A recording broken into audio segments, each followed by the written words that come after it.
आज वो नीतीश कुमार गांधी मैदान में एक दिन खड़े होते हैं और बताते हैं कि 10 लाख लोगों को सरकारी नौकरी दे दूंगा, जबकि 2 महीना पहले तक कह रहे थे कि ये तो संभव ही नहीं है। बिहार की राजनीति में हस्तक्षेप करना, बिहार की राजनीति में आना, ऐसी मेरी कोई मंशा ही नहीं रही है। आज 10 लाख नौकरी दे दें लड़कों को, मैं छोड़ देता हूँ काम। अब 22 के नीतीश कुमार में जमीन आसमान का फर्क है।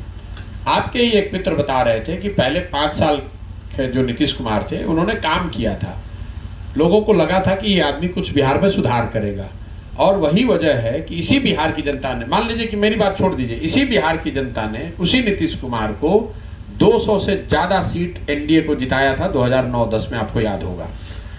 वही नीतीश कुमार जब 14-15 में लोकसभा में चुनाव हार गए, लोकसभा में हारे थे, मुख्यमंत्री पद से उनको हटने की जरूरत नहीं थी, तो उन्होंने राजनीतिक मोरालिटी को ध्यान में रखते हुए पद से इस्तीफा दे दिया था।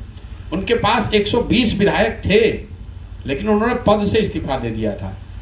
आज वही नीतीश कुमार चुनाव हार गए हैं 2020 में, उनके पास सिर्फ 43 विधायक हैं, फिर भी कोई ना कोई जुगत लगाकर मुख्यमंत्री बने हुए हैं। ये वो नीतीश कुमार हैं जो 2014 में 7 निश्चय जब मैं बनवा रहा था उनके साथ मिलकर, तो 15 दिन तक अफसरों के साथ, सिस्टम के साथ बैठकर यह तय किया गया था कि एक एक जो वादे किए जा रहे हैं 7 निश्चय में, उसका बजट और उसका संसाधन कहां से आएगा। आज वो नीतीश कुमार गांधी मैदान में एक दिन खड़े होते हैं और बताते हैं कि 10 लाख लोगों को सरकारी नौकरी दे दूंगा, जबकि 2 महीना पहले तक कह रहे थे कि ये तो संभव ही नहीं है। तो नीतीश कुमार, उन्होंने 7 निश्चय, आपने कहा प्रचार किया, तो प्रचार किया, उसके साथ साथ ये भी कहा कि 7 निश्चय को लागू किया जाए। 7 निश्चय की योजना लागू है, और अगर लागू नहीं है, मान लीजिए कि आप वोटर हैं और 7 निश्चय की योजना के आधार पर, नीतीश कुमार के उससे पहले के काम काज के आधार पर आपने 2015 में उनको वोट दिया, 15 के बाद उन्होंने 5 साल 7 साल काम नहीं किया, तो आपके पास 2 विकल्प है कि चूंकि आपने उनको 2015 में समर्थन दिया था तो आप लगातार जीवन भर समर्थन देते रहे, या आप ये कहें कि नहीं, इनको समर्थन जिस पर दिया था ये काम किया नहीं, मैं समर्थन इनको न दे किसी दूसरे को दूंगा। तो वही बात मेरे पर भी लागू होती है। भाई, किसी के साथ आपने काम किया या किसी की मदद की, इसका मतलब ये तो नहीं कि वो आदमी सही करे या गलत, जिंदगी भर उसी के साथ रहिएगा। अगर मैं आज नीतीश कुमार जी के साथ जाकर काम करना चाहूं तो मुझे कौन रोक रहा है? वो तो रोज बुला रहे हैं। आपको मालूम है, आप तो मीडिया के आदमी हैं, पदयात्रा शुरू होने से पहले भी उन्होंने बुलाया, उससे पहले दिल्ली आकर मेरे से मिले तब भी बुलाया। मेरा बिहार की राजनीति में हस्तक्षेप करना, बिहार की राजनीति में आना, ऐसी मेरी कोई मंशा ही नहीं रही है। आप कह रहे हैं कि जीत जाइएगा तो क्या कीजिएगा क्या नहीं कीजिएगा। 15 में तो चुनाव हम जीत गए थे ना। अगर हमको यहाँ मंत्री बनना होता, बिहार की सरकार में रहना होता, तो हमको 15 में कौन रोक रहा था? हम ही बना रहे थे, हमारे ही सहयोग से बना था। हम ही उस समय उनके मुख्य सलाहकार थे, जिसको जरूरत हो, जिसकी मन होता अपने खुद बन जाते। हमारी कोई उस समय समझ ही नहीं है ऐसी थी कि हमें बिहार में कुछ ऐसा करना है। भाई, अच्छा काम होना चाहिए। मैंने ये भी कहा कि आज 10 लाख नौकरी दे दें लड़कों को, मैं छोड़ देता हूँ काम। अभी ये पूरा अभियान वापस ले लेंगे, मैंने तो ऑन रिकॉर्ड कहा है। लेकिन अगर बिहार में सुधार नहीं हो रहा है या दिनों दिन स्थिति और खराब होती जा रही है, मैं भी यहीं का लड़का हूं, तो आकर मुझे प्रयास नहीं करना चाहिए। वो संख्या करीब 58% है, और ये सीधे तौर पर दिखाता है कि यहाँ पर भूमि सुधार कानून लागू नहीं हुआ। बड़े संख्या में लोग जिनके पास जमीन मिलना चाहिए था उनको जमीन नहीं मिली, और ये वो जमीन है जहां भूदान आंदोलन शुरू हुआ है। आप अंदाजा लगाइए कि जिस राज्य से भूदान आंदोलन शुरू हुआ, वहां पर आज देश में सबसे बड़ी संख्या भूमिहीनों की है। मैं पश्चिम चंपारण का आपको एक आंकड़ा बता रहा हूं, 1,25,000 परिवार ऐसे हैं जिनको पिछले 30 साल में जमीन का पट्टा दिया गया और आज तक उनको उस जमीन का अधिकार नहीं दिया गया, उनको जमीन पर कब्जा आज तक नहीं मिला है। मैं पूर्वी चंपारण का आंकड़ा भी जब ये जिला पूरा करूंगा तो आपके साथ साझा करूंगा।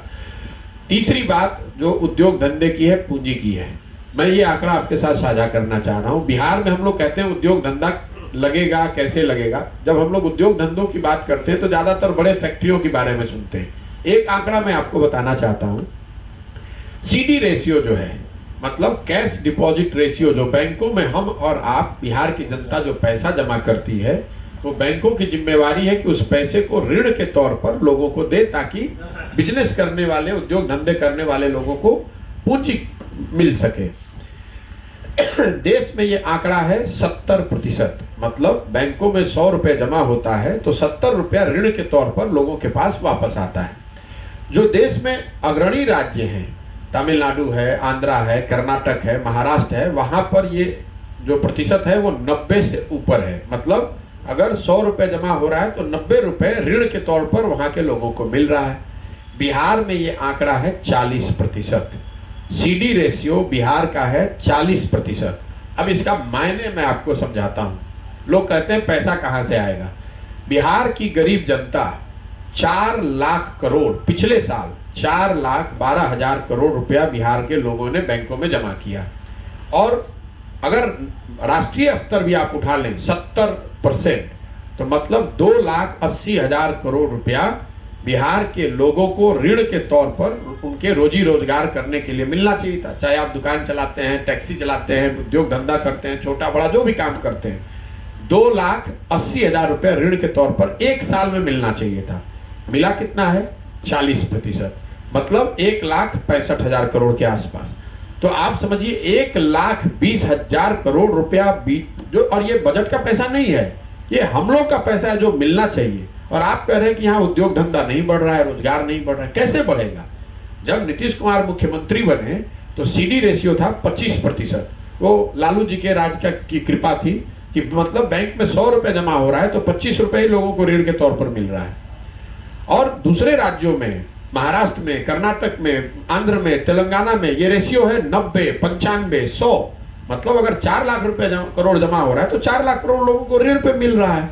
तो आप और आपके हमारे बच्चे, समाज में जो लोग काम कर रहे हैं, कोई दुकान खोलना चाहता है, कोई टैक्सी चलाना चाहता है, कोई एक वेंडर बनना चाहता है, कुछ उद्योग धंधा, छोटे मोटे जो उद्योग धंधे हैं, अगर आप सीडी रेशियो बिहार में देखिए, देश के ज्यादातर जो समृद्ध राज्य हैं, जो विकसित राज्य हैं, उन राज्यों ने जनसंख्या पर अपना नियंत्रण कर लिया। मतलब टीएफआर जो है, टोटल फर्टिलिटी रेट 2.1 से नीचे अगर हो जाए तो जनसंख्या पर आपका नियंत्रण हो गया। मतलब धीरे धीरे जनसंख्या बढ़ेगी नहीं, समय कालखंड से धीरे धीरे या तो स्टेबल हो जाएगी या नीचे चली जाएगी।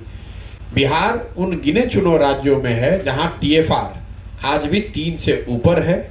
और ये दिखाता है कि जैसे गरीबी पर, शिक्षा पर या दूसरे अन्य विकास के मानकों पर हम लोग देश में सबसे फिसड्डी है, वैसे जनसंख्या नियंत्रण पर भी हम लोग देश में सबसे फिसड्डी है।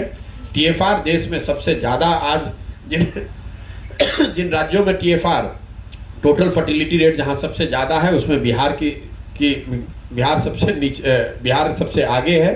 तो जब तक आप लोगों को एजुकेट करके, बेहतर परिवार नियोजन के माध्यम से, लड़कियों की जो शादी की जो एज है उसको बढ़ाकर, या बच्चों के जन्म के जो में जो डिस्टेंस होना चाहिए, इस तरह के प्रयोगों को करके, उस तरह के जो प्रमाणिक बातें हैं उसको आप जमीन पर लागू नहीं करेंगे, तब तक आपका जनसंख्या कंट्रोल में आएगा नहीं। और ये कोई कानून बनाकर किया नहीं जा सकता है। भारत, इसी देश में कम से कम 15 राज्यों ने ये करके दिखाया कि शिक्षा, बेहतर परिवार नियोजन, लोग सामाजिक जागरूकता और स्वास्थ्य सेवाओं की उपलब्धता, इन 4 चीज़ों का उपयोग करके टीएफआर को 2.1 से नीचे किया जा सकता है, जनसंख्या को नियंत्रित किया जा सकता है। बिहार इन सब मानकों पर बुरी तरह फेल हुआ है। जब बच्चियां पढ़ ही नहीं रही हैं, शादी आज भी बिहार में सबसे कम एज में जिन बच्चियों की शादी हो रही है, जो फर्स्ट प्रेगनेंसी है, वो आज भी बिहार में सबसे कम एज में हो रही है। तो इन स्थिति के बने रहते, जब तक ये स्थिति बनी रहेगी तब तक यहाँ पर स्थिति सुधर नहीं सकती है। बाई ट्रेनिंग में पब्लिक हेल्थ की मैंने पढ़ाई